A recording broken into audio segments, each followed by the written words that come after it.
Blessed love, brothers and sisters. This is not a Shabbat lesson. This is an impromptu video. I'm going to title it The Israelis, right? Lees, Lees, Lees, right? The identities, right? Try to be taking other people's identity. More specifically, the Negroes who were taken in chattel slavery, right? That's the identity they're stealing. Right, brothers and sisters, Hebrews. Right here. Right, brothers and sisters, so I'm going to title this The Israelis, Lees, are a PR campaign. Right? The Israelis, Lees, right, are a PR campaign. And you're going to see what I'm talking about when I present this video to you, brothers and sisters. Right, but how I like to put things in context with scripture. So let's go to Revelation 2:9, right, from King James 16:11, right. I know thy works and tribulation and poverty, but thou art rich, and I know the blasphemy of them which say they are Jews and are not, but are synagogue of Hashatan. Right, so the most I know our works and the most I know our tribulation, because we were sent in chattel slavery because of our own disobedience of our forefathers first and our continued disobedience today. You see, brothers and sisters. But this is what the Mashiach said, right? But thou art rich. Why are we all rich? Because number one, we are blessed. We still have the covenant with the Most High and the commandments. If we will just come back to the commandments, you see, brothers and sisters, right? And I know the blasphemy of them who say they are Jews. So who are the blasphemy of them? Those identities located in Northeast Africa right now, brothers and sisters, who claiming the land that's not theirs, and the occupying land is not theirs, and they're fighting with another set of people, right, who does not have no origin nor DNA link to that region and location, yet still they're fighting for land that is not theirs. Those are the people the Most High is talking about. More so, those identities located in Northeast Africa who claim they are Jews or not, who blaspheme like what the scripture says in Revelation 2:9. Right, brothers and sisters? So, keep looking at your screen. There's another scripture I want to show you, right? Okay, brothers and sisters, turn the scriptures to Revelation 3:9. Revelation 3:9, right? 1611 King James Version, right? Behold, I will make them of the synagogue of Hashatan, who say they are Jews and are not, but do lie. Right? Behold, I will make them to come and worship before thy feet, and to know that I love thee. So this is a future prophecy that will be fulfilled. Right? And there's a lot of indication, brothers and sisters, to show you that these people are not the people of the Bible. Right? Because the scripture says, when Yashrael return back to the land, there shall be peace in the land and in the world. Ever since those thieves went back into land as not theirs in 1945 or 1948, brothers and sisters, right? Right, brothers and sisters, there's been war ever since. Right? There's been war ever since, brothers and sisters. Because they try to fit themselves in prophecy, right? And it's not working. It's not working, brothers and sisters. And throughout the video, you're going to see, the guy was explaining the situation, right? And then at one point, this Jewish guy talking about the Zionist is trying to steal his identity. But I'm saying, hold on, wait a minute, brothers and sisters. Is he not a Jewish also? So how can a Zionist, which is a fake Jewish, steal another Jewish identity? You see the confusion and mix up, brothers and sisters. You see, they don't know who they are, so they're like chameleons. Everywhere they go, they adapt and steal people's identity and culture and claim it as their own. Right? But like I said, the gig is up, brothers and sisters. The gig is up. The Most High is pulling back the veil and shining the spotlight on us right now. So, brothers and sisters, descendants of Hebrew slave, children of Israel, get yourself in order. Get yourself in order. You understand? prepared to meet thy Elohim, O Israel. And the preparation of meeting the king is not no hugging, kiss and kiss. It's judgment.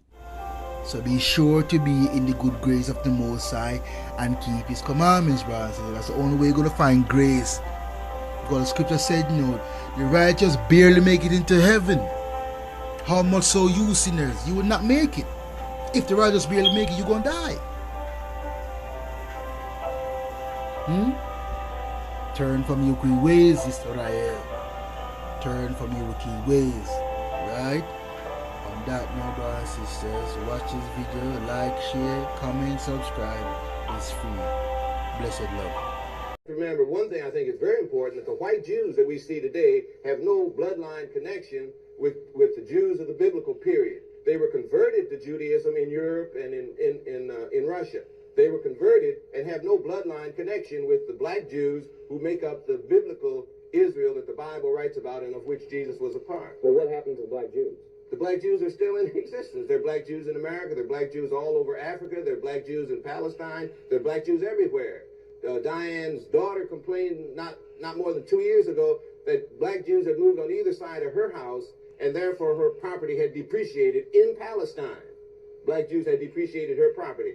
Jews had moved directly from Palestine to India, and the communities. I think it's very important that the white Jews that we see today have no bloodline connection with the Jews of the biblical period. They were converted to Judaism in Europe and in Russia. They were converted and have no bloodline connection with the black Jews who make up the biblical Israel that the Bible writes about and of which Jesus was a part. Well, what happened to black Jews? The black Jews are still in existence. There are black Jews in America. There are black Jews all over Africa. There are black Jews in Palestine. There are black Jews everywhere. Diane's daughter complained not more than 2 years ago that black Jews had moved on either side of her house, and therefore her property had depreciated in Palestine. Black Jews had depreciated her property. Jews had moved directly from Palestine to India, and the community celebrated its 1900th anniversary or something, and they had white Jews who had emigrated from Europe and black Jews who had originally come from Jerusalem at the fall of Jerusalem, had an uninterrupted straight line of connection from the fall of Jerusalem to India. All over the world there are black Jews, but the Zionist Jews who had been converted to Judaism have taken over the control of the definition of what Judaism is, as white people do with anything. If they come into it, they take it over and define what it is, as you stated in your introductory statement. So we have to remember that white Jews, when you see them on the street, are not the Jews of the biblical period. And that sometimes confuses black people who ought to be black Christian nationalists. They couldn't even decide whether they wanted the Holy Land or somewhere else. You know, they had the Theodor Herzl, who was the masterminds behind Zionism, he said, no, listen, guys, we want the Holy Land because, remember, this is like identity theft. Now, he didn't use these words. I'm paraphrasing, of course. He said, for marketing purposes, we need to get the Jews to identify with our movement. So we're going to use Jewish symbols, phrases that are familiar, concepts that are precious, and we're just going to twist them a bit. Kind of. Yeah. You know what's interesting that on this specific topic, you refer to one of the Zionists in your book who actually recommended the land of Palestine over other lands for the reason that Jews could change their socioeconomic status there. You say, for example, Jews who immigrated to America tended to remain in the same types of jobs that they had in Europe. Jews in Russia were not involved in farming or agriculture, for example. If the Jews would collectively move to Palestine, they could develop it into a comprehensive social and economic community where Jews could normalize not only their lifestyles, but also their occupations. So there was this notion that it was also not only for religious reasons, but there was this idea that Palestine would make sense from an economic perspective. It wasn't for religious reasons at all. They wanted the Jews to get together and start a new economy wherever it was. You know, Herzl wanted, actually the Orthodox Jews, there was a small amount of Orthodox Jews, very misguided, who thought, mistakenly, that they could kind of exploit the Zionists, that the Zionists will help find a place where the Jews can go where there won't be any anti-Semitism, and as far as ideology and Jewish identity, the rabbis will take care of that. The Zionists presented themselves to many Jews as simply wanting a practical solution to anti-Semitism. That was propaganda. And the rabbis actually said, we don't need the Holy Land, let's take Uganda, because Rabbi Reines was their leader, that was his name. He said, because if we're just looking for a safe place, why do we have to have the Holy Land? And Herzl, who was anti-religious, he didn't like religious Jews. He said, no, we need the Holy Land because marketing purposes. We want the Jews to feel a sense of being Jewish, but not as a religion, as a nationality. We want them to have a sense of this is a familiar place, the place they've always longed for, but not as a messianic renewal of the world, as a national homeland. You see, artificial Jewish flavoring and artificial Jewish coloring, that's what they did. So it's like taking, I don't know, an apricot-flavored Jelly Belly and trying to get nutrition from it and serving it to these people that eat apricots and say, look, we got this new apricot for you. It was bait. It was a generations and generations of, it was brainwashing. But here's the thing, Israel, in order for the problem in Israel to be solved, Israel has to change its identity. The problem is you cannot have a Jewish country, Jewish state the way they define a Jewish state, and also be a democracy. And if they want to retain it as a Jewish state, that's the cause of the problem. So the problem is that Israel calls itself the Jewish state. Israel is different than all other countries in the world. All other countries in the world are the countries of their state. Even, the 1967 war, there are Jews that say it was worth it because we got the wall. The wall is holy, yes, fine.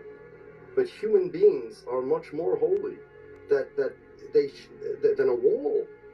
They sacrificed men, women, and children, their own people even, for a wall? What are you, crazy? The entire Zionist ideology from beginning to end is so antithetical to Judaism, and this is why the Zionists made Zionism, because they knew that Jews didn't like wars. We would rather run than fight, and that drove the Zionists crazy. Where's the Jewish art? Where's the Jewish architecture? Where's the Jewish sports? Where's the Jewish strongmen? And most of all, where are the Jewish warriors? Our attitude was, go do it, become them if that's what you want. But they did not succeed because of the pogroms. So they said, we're going to change all of you, all of us. We're going to steal your identity. We're going to tell the world, our wars are your wars. Our country is your country. We are the state of the Jews. Our wars are the wars of the Jews. We're fighting for you. Our prime minister is the prime minister of the Jews. And that is why Zionism is so antithetical, so the opposite of Judaism. And the notion about Jews never having military heroes, you wrote about that in your book, and it really touched me. You said they never had military heroes. We only looked up to righteous people, never to the warrior, the athlete, or the artist. It would be unthinkable for the Jews to have the scene of a military battle become a national attraction. Meanwhile, compare that to what Israel is. Oh my God. Everybody has to serve in the military. Everyone. Right. It's a state of soldiers. And that's why Ben-Gurion called the military the melting pot. This is precisely why they insist on drafting all ultra-Orthodox Jews. And now you know why we refuse to go. They will refuse to serve their country. Oh, military. The purpose of Israel's army is to be a melting pot. It's a church of Zionism. You know that they teach about Judaism and Jewish identity in the army? It's ridiculous. The army is their church of Zionism. And by the way, if you ever argue with any Zionists, this idea that Zionism is the only country in the world that doesn't represent its citizens, they have no answer. Entire Zionist history, culture, Jewish identity is all contrived. It's synthetic, it's artificial. People sat down, and they still do today. There are think tanks, JPPI and various others like that. And they think, how could we further advance Zionism? How could we change the story? How could we better the story? How could we progress? How could we get more followers? And all of these guys, these names aren't really natural, organic names of their families. They changed it. And Ben-Gurion made a rule that over a certain level of employment, or in the army, an officer or employee, you have to change your name. Everything, the whole history is a fake. Their identity is a fake. And it's my identity that they stole. This is it, you know? Zionism is anti-Semitic. Zionism is anti-Jewish. And the solution, we have to get rid of Zionism. The only reason that white people in the United States, or anywhere we are, in Europe, in Africa, in Australia, in Israel, wherever we are the colonizers. We are the colonizers. And we live at the expense of the assault, Europe's assault on Africa, the kidnapping of African human beings, the trafficking, all of these things that we hear today. This is where it came from. Hundreds of years of assaulting and stealing everything that African people and Africa as a continent had, and putting it into the hands of white people. And so this is why, as the chairman has said, the true class struggle, the true working class in the world is the African and colonized working class, not white people, because all white people, and you know this is true, you and I know this is true, by just living our lives and seeing it, all white people sit on the pedestal, on the backs of African and indigenous people. And, you know, the statistics are that even poor white people have an easier ability in a crisis to raise $3,000 in an emergency than middle-class African people do. Yeah. Because we live in social wealth. Yeah. We live with the wealth around. The only reason